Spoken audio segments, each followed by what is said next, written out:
Hello guys, कैसे हो आप सब लोग। My name is Dinesh Kumar, आपके अपने यूट्यूब चैनल डेविड बायोकेम में स्वागत है। बात करेंगे हम लोग जेनेटिक्स सेकंड पार्ट के बारे में, जो कि मैंने कल फर्स्ट पार्ट का वीडियो आपको मिल चुका था और ये सेकंड पार्ट है। और एक पार्ट और आएगा जो भी और कुछ पॉइंट हैं, जैसे कि मान लो सेक्स डिटर्मिनेशन है, बर्ड का हो गया, ह्यूमन का हो गया और ग्रॉस हॉपर का हो गया, इंसेक्ट वगैरह।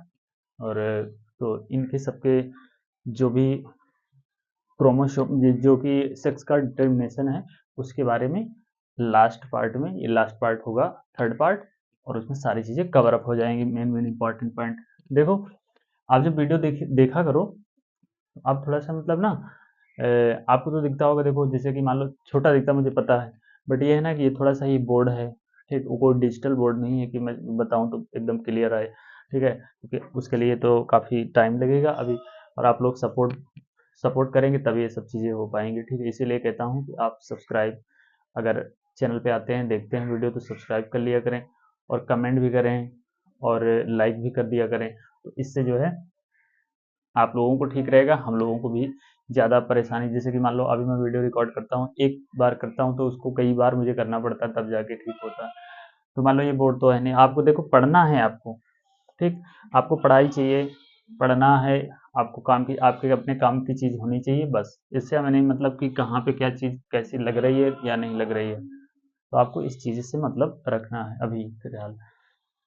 तो बात करेंगे हम लोग, पहला पॉइंट क्या है, artificial selection and domestication from ancestral wild cow. जो आर्टिफिशियल डोमेस्टिकेशन से जो वाइल्ड काउ तैयार की गई थी, इंडियन ब्रीड थी वो साहीवाल, जिसे बोलते हैं साहीवाल काउ। एक गाय जो है साहीवाल थी, वो पंजाब में, एक, हाँ, तो पंजाब में जो है साहीवाल काऊ तैयार की गई थी आर्टिफिशियल सिलेक्शन के द्वारा। दूसरा पॉइंट क्या है, मेंडल, मेंडल जो थे, जो पी की वैरायटी थी, पी उन्होंने प्लांट लिया था, और उसमें से ट्रू ब्रीडिंग थी 14 ट्रू ब्रीडिंग को उन्होंने यूज किया था।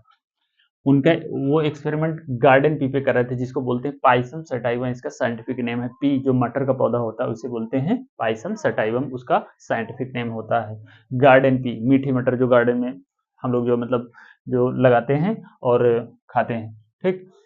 7 ईयर उन्होंने काम किया था, 7 साल तक काम किया था, 1856 से लेकर 1863 तक उन्होंने काम किया था, मेंडल साहब थे। अब इसके बाद कोडोमिनेंस, कोडोमिनेंस क्या होता है, example of ABO blood group, ठीक, in human being and multiple allelism का भी ये उदाहरण है। और एवियो ब्लड ग्रुप में कितने फिनोटाइप होते हैं, 4, और जीनोटाइप कितने होते हैं, 6, और एलील होते हैं 3। ये बहुत इंपॉर्टेंट है, एनसीईआरटी में लिखा भी गया है, लास्ट में पूछा भी गया है, उन्होंने पूछा भी है कि बताइए फिनोटाइप कितने होते हैं, जीनोटाइप कितने होते हैं एवियो ब्लड ग्रुप में। अब अगला पॉइंट क्या है, chromosomal theory of inheritance. Chromosomal theory of inheritance किसने दिया था, सार्टेन एंड बावेरी ने दिया था, सार्टेन एंड बावेरी। मेंडल जो का अपने गार्डन पी पे काम कर रहे थे, तो उन्होंने करेक्टर के बारे में बताया था, ठीक है, 1865 में उन्होंने पब्लिश कर दिया था, ठीक है। इसके बाद 1900 तक हम लोगों को कोई पता ही नहीं था कि मेंडल साहब क्या किए क्या ना किए, बोल रहे हैं सही बोल रहे हैं या नहीं बोल रहे हैं, तो उनके बारे में हमको पता नहीं था 1900 तक, कोई भी पता, क्योंकि उतने कम्युनिकेशन हमारे पास नहीं थे कि उनके उनकी इंफॉर्मेशन को शेयर किया जा सके, तो कोई जानता भी नहीं था। इसके बाद 1900 में 3 साइंटिस्ट आए, कोरेन एंड वान शेरमार्क एंड डिब्रीज, ये 3 साइंटिस्ट थे 1900 में, जो इंडिपेंडेंटली इनके मेंडल साहब के जो जो जो काम किए थे उन पे रीडिस्कवर किया, उन्होंने काम करना चालू किया। तो आखिर में जो है मेंडल साहब क्या कर रहे थे, उन्होंने बताया, तो क्या सही है या गलत है, उन्होंने, ये 3 साइंटिस्ट लास्ट में 1900 में उन्होंने काम करना चालू किया इंडिपेंडेंटली, मतलब ऐसा नहीं है कि एक ही पे तीनों काम कर रहे हैं, ऐसा नहीं है, अलग अलग काम कर रहे थे वो लोग, ठीक।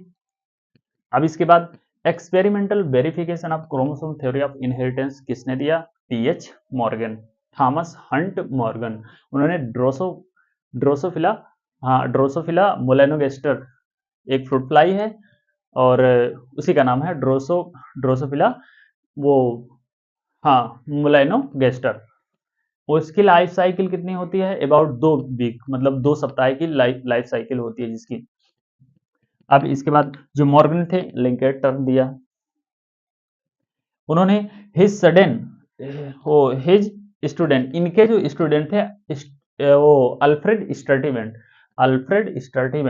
मॉर्गन के जो शिष्य थे अल्फ्रेड स्टर्टिवेंट, उन्होंने जीन मैपिंग पे काम किया।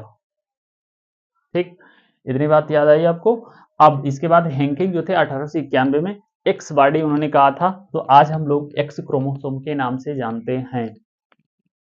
लास्ट में क्या है, लास्ट पॉइंट क्या है, in human each pregnancy, human में, ह्यूमन फीमेल में जो हर एक प्रेगनेंसी होती है, there is always 50% probability of either male और ए फीमेल चाइल्ड। इनके कहने का मतलब ये है कि जो ह्यूमन में प्रेगनेंसी होती है फीमेल में, तो हर एक हमेशा 50% करेक्टर 50% करेक्टर जो मेल के होते हैं वो ट्रांसफर होते हैं, और चाइल्ड में, बच्चे में जो करेक्टर होते हैं 50% माँ के जाते हैं, 50% और पिता के जाते हैं। ये कहने का मतलब है इनका।